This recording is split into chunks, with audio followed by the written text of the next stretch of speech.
Joann Thompson. How long you been here at Prime? I'll be going on 4 years in September. So I drive for Alan Godfrey. He's awesome man. Okay.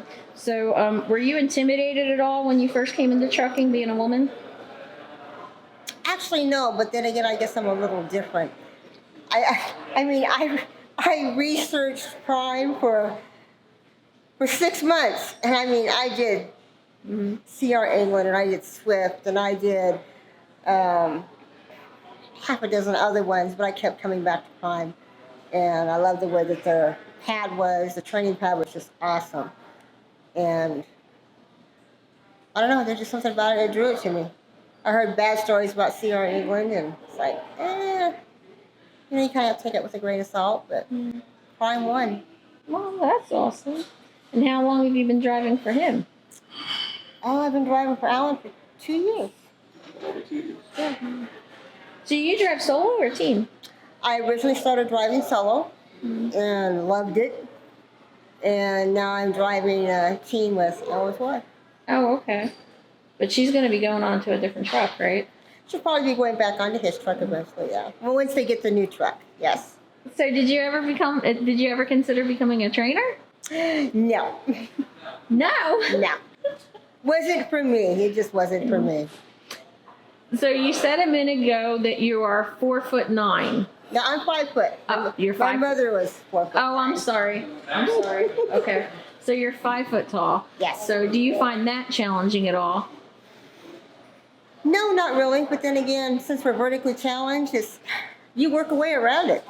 Mm-hmm. You just do. You learn to do things differently. You find ways of getting the job done, being that small. Because some women are intimidated, like we were just saying that they think that they're still manual, so they're intimidated to come to trucking. No. They've all switched over. Any kind of physical restrictions or limitations that you find? No, not really. At my age, I still climb up into the trailer like a monkey.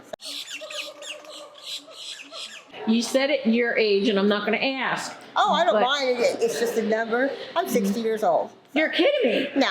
Wow. No. And I still climb up into that trailer. Have I fallen out of the trailer? My own stupidity, yes. But no, I find ways of getting stuff done. Unfortunately, I've made mistakes. I've taken and gone past that little coupling and had to take and raise and lower the trailer. But so, what's the hardest thing you think about being a woman out here on the road? Bathrooms. That's the hardest thing. Do you have any kind of advice for women that are coming out here? Because one thing that I've noticed is that people that don't research about trucking, some of them, they see these big like custom trucks that have the showers and the bathrooms on them, and they think that's what we have. No. It's not. You might as well figure it's like you're going camping. So you got to plan. And if you don't plan your stops, you're like in a world of trouble. But now, you always plan. Before you leave your shipper, plan your stops where there's so many apps. You've got your Trucker Path, you've got Qualcomm, you've got independent little navigation things, and it tells you all the little truck stops. It tells you the rest areas. Are some rest areas closed? Yeah, so just plan your stops, and it tells you. So, do you have any advice for women with children who want to come out here? Because I personally don't think that this would be a great job for women that still have small kids at home. They'd be gone too much. Not really, no. Take the time and be with your kids. No, my daughter's all grown up. She's 22. My husband, when I decided to do this, I was working 2 full-time jobs, working 17 hours a day, and told him, you retire, I'll drive. And he took care of our daughter. So, told me to go for it. Do you have any opinion on small children being on the truck? long term? I'm not talking like just a summer trip or something. I mean, like, I've had some women that think that they're going to raise their children on the truck with homeschooling. Personally, for me, if I was young and I wouldn't do it. No. They need that home environment. They need that interaction with other kids. They need to get out and run and play and do all that. It's not an environment for long term. I don't think so. I mean, if they're infants, I can see, for a little bit, but everybody's different. It's a new generation. It's a new world. It's just not like when I was growing up. So, what do you think is the hardest thing about trucking, period, regardless of gender? That we're not respected. Truckers? Period, yeah. Just aren't respected by whom? General public. Mm-hmm. I mean, you have this 53-foot trailer and they cut in front of you and think you can stop on a dime. It's like a freight train. A freight train cannot stop. So, 6 mile stop. Basically car drivers out on the road. Pretty much, yeah. They don't understand. It's like, and there's a lot of trucks, I admit, But you feel respected by your fleet owner. Oh, gosh, You yes. feel respected by your dispatchers. Oh, gosh, yes. Do you feel respected by other drivers? Other truck drivers? Not all of them. For the most time. But Not for the all most of them. part? For the most part, yes. Mm-hmm. There's some, and it's mostly, younger ones. Mm-hmm. But otherwise, all in all, they all wave, they honk, and you went by, and you wave back, so... Mm-hmm. When you were new, and I'm assuming you struggled with backing because we all gosh, do. Yes. So I feel, yeah. More often than not, were there people that would get out and try to help you or guide you? Yes. Yes. Mm-hmm. What about being safe on the roads, personal safety-wise? Do you feel unsafe at truck stops? No. Or in rest areas or anything like that? I really don't. If I feel uneasy, it hasn't been very often, maybe once or twice, but otherwise, no, not really. It doesn't bother me. Just take precautions. Lock your doors. Just make sure you have curtains, pull your curtains. Yeah. I really don't get out at night, but otherwise, no. A lot of times I just think it's personal awareness. Yeah. And sometimes I don't know if it's just because of where I come from, but, I'm aware of everything that's around me. Oh, yes, you have to be. And I'm like that even driving. And it's not even when you're a truck driver. It's whether, you're an average person going to Walmart. Right. Always be aware of your surroundings. Not just as a female as a truck driver. It's anywhere you go. Right. And do you think backing was harder for you as a woman? For me, it was. I could drive that truck like it was nothing. I had an awesome pad trainer, and I couldn't back worth a darn for the first day, and it used to irritate me. And then he says, "Come on, we're gonna go drive it." I said, "I can't back, and you want me to drive this thing? Are you crazy?" And I got out on the road and I drove. And then he showed me little tricks, and yeah. So how'd you feel when they gave you the keys to your very first truck and you went solo for the first time? Actually, I stayed with my trainer. Oh. I didn't go solo for a long time because the deal was, even when I first was hired on, that I wanted a trainer who was going to run me through the winter months because I did not want to get myself into a situation I couldn't get out of. I wanted that experience of driving in the snow, but being able to have somebody behind me saying, "Hey, I don't feel comfortable, help," something. So I got that experience from my trainer. He was great. So you went solo at some point, right? I went solo when I met Ellen. That was my first time solo. So that was like 2 years? Yeah. And there was a couple times that I did drive my trainer's truck, once or twice, but actually go solo by myself, it was an exhilarating feeling. It's like, wow, this is really cool. Yeah. So. But that first load, that's the one that gives you more confidence, you think? The first load solo? Yeah, it's nerve-wracking, but it's that rush of wow. And then being, like I said, my age and my height, it's like, I still can't believe that I still get out in the truck and I look at that going, dang, I can drive this big rig. Mm-hmm. So it's kind of an awesome feeling, but yeah, that first load was pretty special.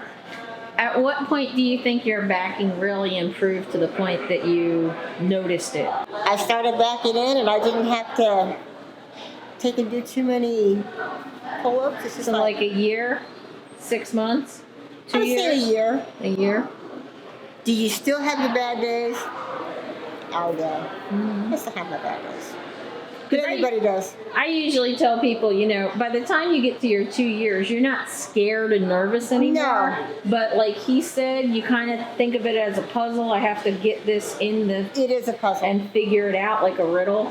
I found out the first year driving solo by myself, chewing gum and backing and it helped me out. And I wasn't where my heart was beating so fast, and I was like, and I'd make myself so nervous, like, oh gosh, this is gonna be my first accident. Oh my goodness, what am I gonna back into? Mm-hmm. And pretty soon after that, I was more relaxed. Did you have anybody that was like your support system when you first came out? Like a friend or a relative or somebody you just vent to? No, just my husband. Oh, that's somebody. My husband. Talk to me every night, every day. But there were plenty of times you just wanted to quit. No. Not even in the beginning? Not even training? No, failure was not an option for me. I can't hear you! Strike first, strike hard, no mercy, sir! Woohoo! No. It was not an option. And my trainer asked me, he goes, what happens if you don't pass? It's just not an option. Well, yeah, it is. And I'm like, no, it's not an option. It's not an option for me. Failure is just not an option for me. Did you pass on the first try? No, I did not. Okay. I timed out. Mm-hmm. I timed out. 2 days later, I did it. And nobody cares that you failed that first time? No. Nobody remembers? No. All that your fleet owner over here remembers is you're a good driver who's on time and makes some money. Yep. And you don't hit anything. No, he knows that I will get the job done. I'm not a quitter. So. That's awesome. I love it. Yeah, he actually doesn't bother me, doesn't complain. He's like, if I get into trouble, I'll call him and ask him, and he's always there. He's always helped me out. Alan, it's midnight, where am I going to park? Help! I don't know this area. I have people that call me and do that too. But no. So is there anything that you want to say or any kind of last minute advice you want to give? Don't be afraid. Let's not overcome fear. Let's not even let fear come in the camp. Let's just don't have no fear at all. Amen? If I can do it at my age, and I'm 60 now, and I started in September, it's like anybody can do it. At my age, at my height. Mm-hmm. Don't let that be intimidating. Mm-hmm. It's a great choice. I get to see the country. I get to bring my little dog with me. It's a great opportunity. Prime will treat you good. Take the opportunity and try it. It's not for everybody. I mean, there's always going to be some challenges, but life is challenging. You're not getting a shower every morning at 8 o'clock in the morning. No, it's fine. You're not getting your Starbucks coffee either. I hate to tell you that. But you know what? It's a great job. It really is. Do you ever feel manly? Like, do you ever feel like, ooh, I'm just getting greasy climbing underneath these trailers or anything like that? No, but then again, I was working underneath, helping my dad work underneath cars, so getting in the engines and working in the engines, but I'm old school. But see, now there's something too. Do you think that helped you and feel less intimidated dealing with the trucks? Maybe. Because you were more mechanically inclined and knowledgeable at that point. It is possible because my dad was a jack of all trades, and I helped him work on cars. I helped him remodel homes. I just don't have a problem of getting my hands dirty.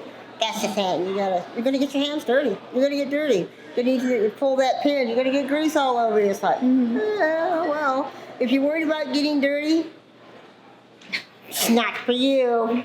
I'd say that. You gotta be able to, pull those pins and pull that cab up and get underneath the engine. And I climb up in that engine and do wiper blades and fuel, and you're gonna get fuel on you sometimes. Climb up in the trailer. Yeah. But it's good money. Yes, it is. And it's an exciting job. It's never the same every day. You can still wear the boots, and if you want to wear a skirt, or you can want to do your nails. I mean, that's the way I drive, just like I'm dressed now. It's like, all depends on what you want to do. There's shorts, there's tennis shoes. I mean, matching shoes. Oh yeah. I mean, my thing is purple, so.